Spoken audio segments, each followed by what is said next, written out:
चलो आज question number 1 देखते हैं। Consolidated profit and loss account का।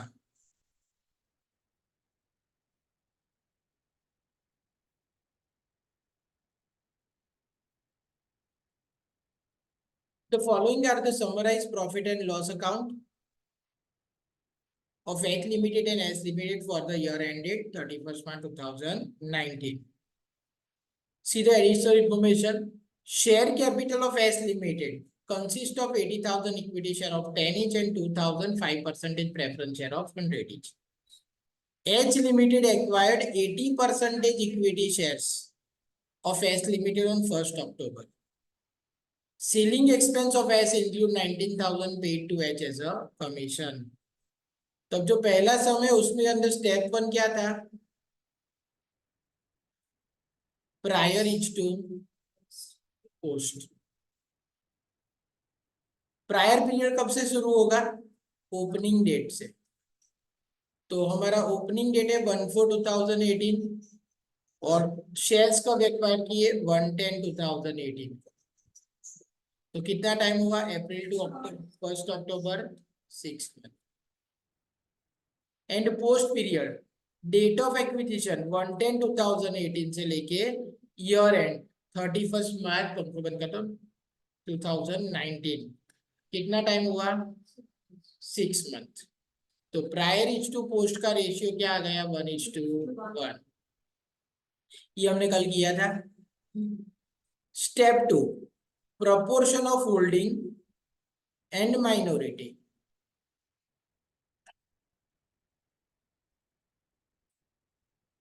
अब यहाँ पे देखो डायरेक्टली बताया है कि होल्डिंग कंपनी ने कितने शेयर्स एक्वायर किए हैं माइनॉरिटी 80%।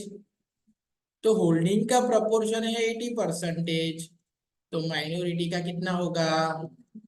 24/80। तो रेशियो डायरेक्टली क्या मिल गया? 4:1। हमारा स्टेप नंबर 3 कौन सा था? कैपिटल रिजर्व या गुडविल। जनरली कैपिटल रिजर्व ही आएगा। कैसे गिनते थे? Opening balance of profit and loss account. किसका प्रॉफिट देखेंगे? सब्सिडियरी कंपनी का, नहीं है। उसके अंदर हम प्लस क्या करेंगे? Net profit. बट वो इनर कॉलम में लिखेंगे। कितना है नेट प्रॉफिट सब्सिडियरी का? देख लो तो नेट प्रॉफिट इज 2,32,000। अब नेट प्रॉफिट में से हम क्या माइनस कर देंगे? Preference dividend. तो सब्सिडियरी कंपनी का प्रेफरेंस डिविडेंड कितना था? 10,000। तो प्रेफरेंस डिविडेंड माइनस कर दिया प्रॉफिट में से। तो अब जो प्रॉफिट बचा वो किसके लिए बचा? इक्विटी शेयर होल्डर के लिए। अब ये प्रॉफिट में से कैपिटल रिजर्व का मीनिंग क्या होता है? Holding share in prior period profit. Holding share in prior period profit. तो मल्टीप्लाई बाय क्या करेंगे? Prior period. तो प्रायर पीरियड कितना था हमारा? 1:1। तो प्रायर पीरियड था हमारा 1:1, सो 1/2। तो अब मुझे जो प्रॉफिट मिला वो कितना है? 1,11,000। ओपनिंग 0 प्लस 1,11,000 टोटल कितना हुआ? मल्टीप्लाई बाय होल्डिंग्स शेयर जो हमें कहाँ मिला था? स्टेप नंबर 2 में। रेशियो क्या था होल्डिंग का? 80% या 4:1? तो 4:1, so 4 डिवाइड बाय 5। तो 1,11,000 into 4 divide by 5 that will be 88,800। ये हमारा क्या हो गया? Capital reserve. ये हमने किया था। उसके बाद स्टेप नंबर 4 हमें क्या ढूंढना है? Minority interest.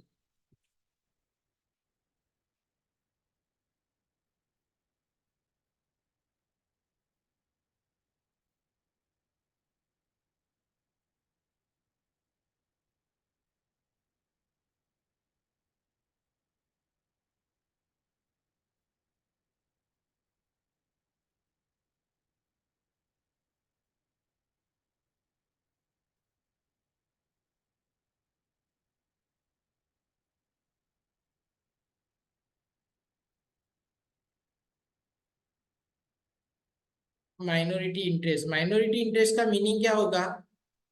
Minority share in profit. कौन सा profit? Capital and revenue both. तो हम गिनेंगे कैसे? सेम वैसा ही, opening balance of profit and loss account है कुछ, नेट प्रॉफिट कितना था? सब्सिडियरी कंपनी का ही देखेंगे। माइनस क्या करोगे?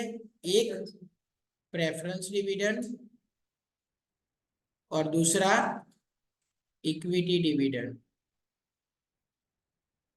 प्रेफरेंस डिविडेंड 10,000 था और इक्विटी डिविडेंड देखो कितना था? 80,000। तो कितना बचा? 1,42,000 ये प्रॉफिट मिला। मल्टीप्लाई बाय माइनॉरिटी शेयर कहाँ मिलेगा? स्टेप 2 में कितना था? 4:1। तो माइनॉरिटी का हिस्सा 1/5। तो ये मेरा क्या हो गया? माइनॉरिटी इंटरेस्ट 4:1 था, ये रहा। तो माइनॉरिटी का हिस्सा क्या हुआ? 1/5 कितना आएगा? 1,42,000 इंटू 1/5 करो, 28,400। ये माइनॉरिटी इंटरेस्ट। ये रेशियो क्या था? 4:1। इसका मीनिंग क्या होगा? होल्डिंग का कितना रेशियो आया? 4/4 + 1 5 और माइनॉरिटी का 1/4 + 1 5। क्लियर? एक बार आपने ये सारे स्टेप्स गिन लिए, अब आपको क्या बनाना है? Notes to profit and loss account. तो मैं लिख रहा हूं notes to profit and loss account, मेरे साथ ही बनाना है। अब प्रॉफिट एंड लॉस में सबसे पहली नोट क्या आएगी? Revenue from operation.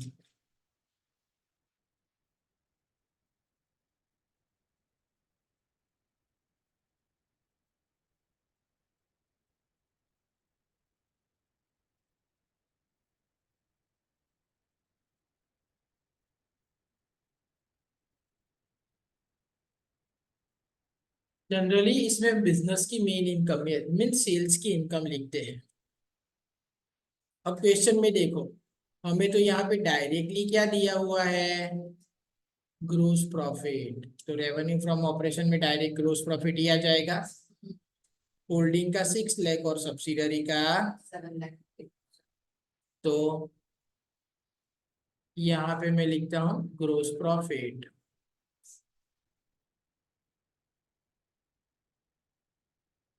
होल्डिंग का कितना?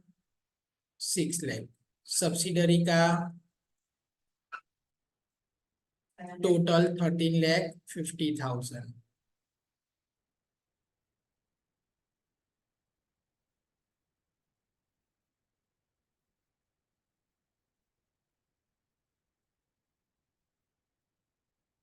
अब नोट नंबर 2 में हमेशा क्या था आता था? Other income.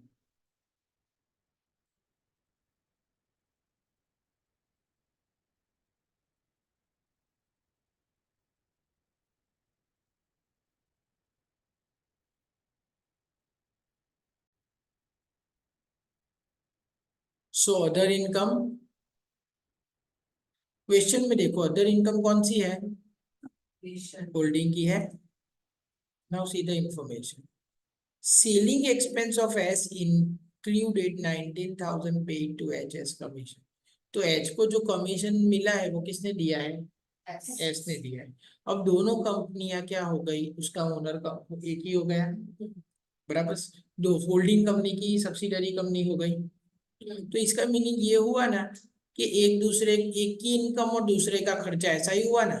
हाँ। तो एक्चुअली किसी की इनकम नहीं है और किसी की एक्सपेंस नहीं है। इसे हम क्या कहेंगे? ICT, inter company transaction.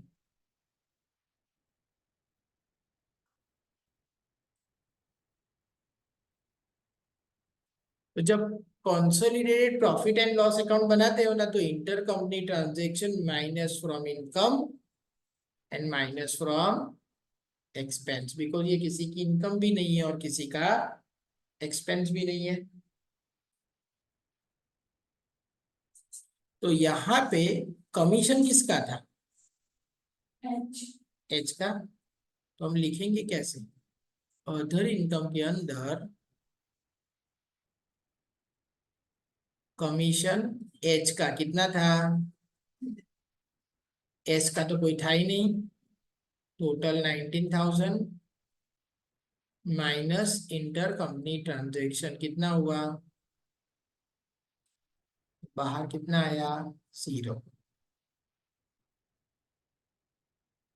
Clear? Same ऐसी चीज कहाँ पे करेंगे हम? किसके अंदर करोगे आप? हाँ, एक्सपेंस में। कौन से एक्सपेंस के अंदर? Selling expense. चलो, अब नोट नंबर 3 बनाने से पहले आपको क्वेश्चन देखना होगा। चलो, नोट नंबर 3 क्या होती है? मटेरियल कंज्यूम्ड होती है, चेंज इन इन्वेंटरी होती है, एम्प्लॉय बेनिफिट होती है, डेप्रिसिएशन होती है। बट इसमें ये सब तो कुछ नहीं दिया। तो डायरेक्टली नोट नंबर 3 हमारी क्या बन जाएगी? Other expense. सेविंग भी आ नहीं, अदर एक्स हमारे जो हमने सीखा था उसके अंदर जो नोट्स थी उसके अंदर क्या था? पहली नोट थी material consume profit and loss में। उसके बाद क्या आता था? Change in inventory. उसके बाद हाँ, एम्प्लॉय बेनिफिट। उसके बाद परचेज ऑफ ट्रेडेड गुड्स। उसके बाद फाइनेंस कॉस्ट। उसके बाद डेप्रिसिएशन और उसके बाद अदर एक्सपेंस। तो यहाँ पे क्या है? सब अदर एक्सपेंस। सब कुछ अदर एक्सपेंस है। अब एक मिनट, हाँ, बोलो ना भैया। चलो, अदर एक्सपेंस में क्या है?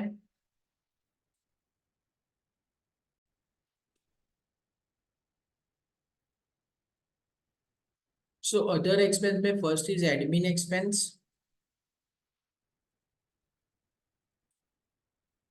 तो एडमिन एक्सपेंस लिखते जाना। Holding and subsidiary. होल्डिंग की कितने हैं? 2,30,000। सब्सिडरी के 3 लाख। 2,30,000, 3 लाख। आप क्वेश्चन में देखते रहना, बोलना मुझे। तो टोटल क्या हुआ? 5,30,000। Next is selling expense.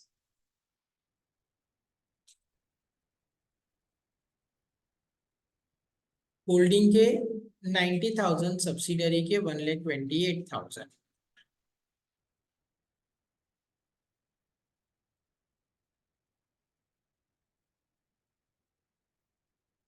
2,18,000 minus inter company transaction, because हमने पढ़ा था कि selling expense of S include 19,000 paid to H as a commission. तो कमीशन में से माइनस किया इंटर कंपनी ट्रांजेक्शन। वैसे इसमें से भी 19,000 माइनस करोगे तो 1,99,000 टोटल कर दो। 7,29,000। तो ये हो गए सारे शेड्यूल्स। अब क्या बनाएंगे? Statement of profit and loss. Statement of consolidated profit and loss for the year ended 31st March 2019।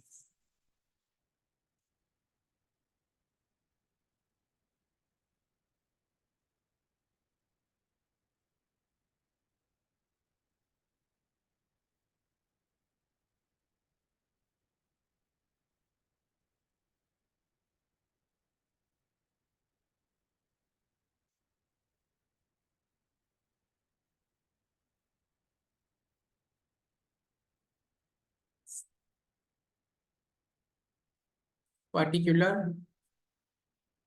Note number rupees rupees.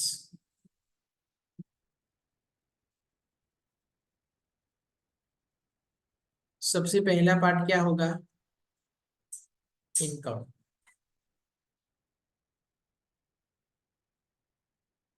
मुझे अब आंसर देना। इनकम में सबसे पहले क्या था? Revenue from operation. Note number 1 amount कितनी थी? 13 lakh 50,000. B other income. Note number 2 कितना था? Total outer column 13,50,000। ये सारी इनकम हो गई। एक आध मिनट।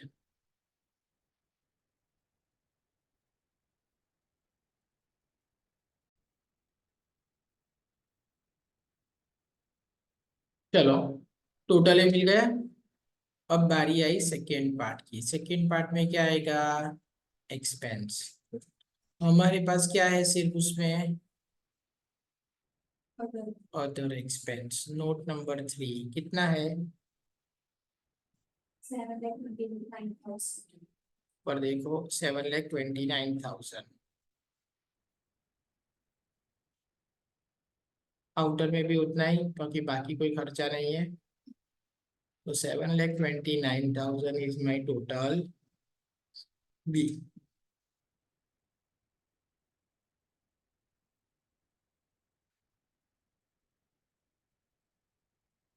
ए माइनस बी क्या होगा? Profit before tax. करो तो। 13,50,000 minus 7,29,000 6,31,000. Minus provision for tax कितना है? होल्डिंग का और सब्सिडरी का क्वेश्चन में देखो। 80,000 एंड 90,000। Holding 80,000, subsidiary 90,000, 1,70,000।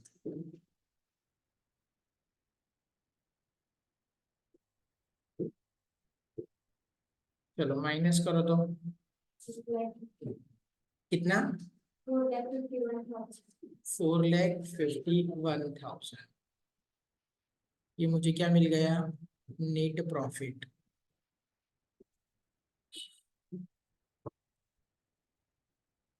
उसके नीचे क्या आएगा? Statement of retain profit.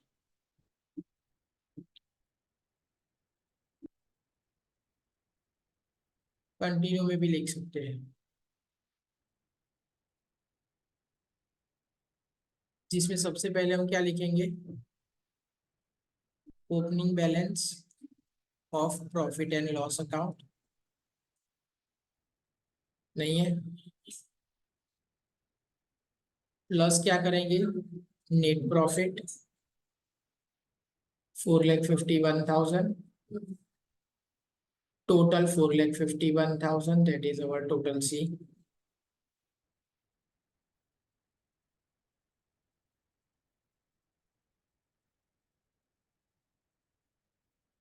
उसके नीचे आएगा माइनस एप्रोप्रिएशन। माइनस भी कर सकते हैं या फिर लिख के डिफरेंस भी चुन सकते हैं, जैसे आपको ठीक लगे। अब एप्रोप्रिएशन के अंदर क्या है? हमने दो चीज फाइंड की थी। एक था कैपिटल रिजर्व, कितना था? 88,800। दूसरा था माइनॉरिटी इंटरेस्ट, कितना था?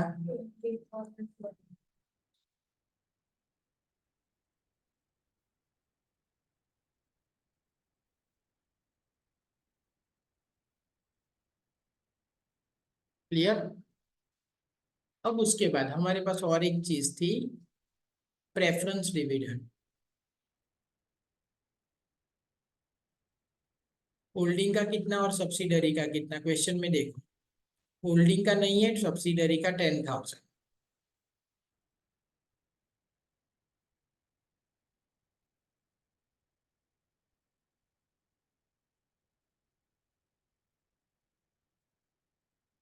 टोटल आउटर में 10,000 माइनस।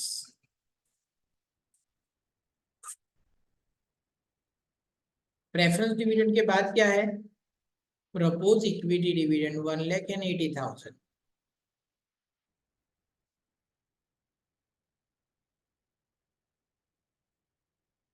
होल्डिंग का कितना है? 1 लाख।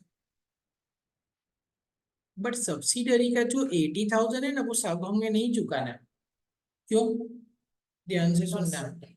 4/5 है तो हम नहीं ले लिए ना, तो वो डिविडेंड तो हमें ही मिलेगा, तो वो तो हमारा एक्सपेंस नहीं हुआ, तो माइनस होल्डिंग शेयर कितना? 80,000 का 4/5 64,000। तो कितना बचा? 16,000। तो बाहर 1,16,000।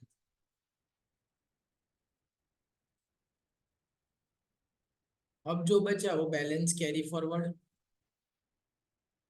That is surplus.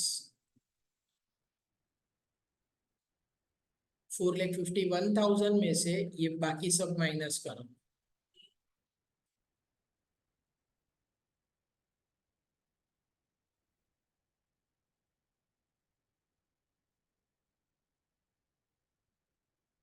like 7,000. 2,07,000। Clear?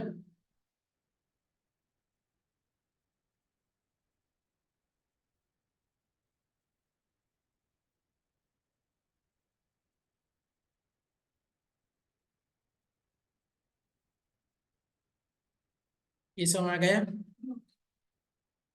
Clear? तो ये घर से प्रैक्टिस करना, कल consolidated profit and loss account हम खत्म कर देंगे। कल नहीं, सोमवार एटले। हाँ, ओके, बाय।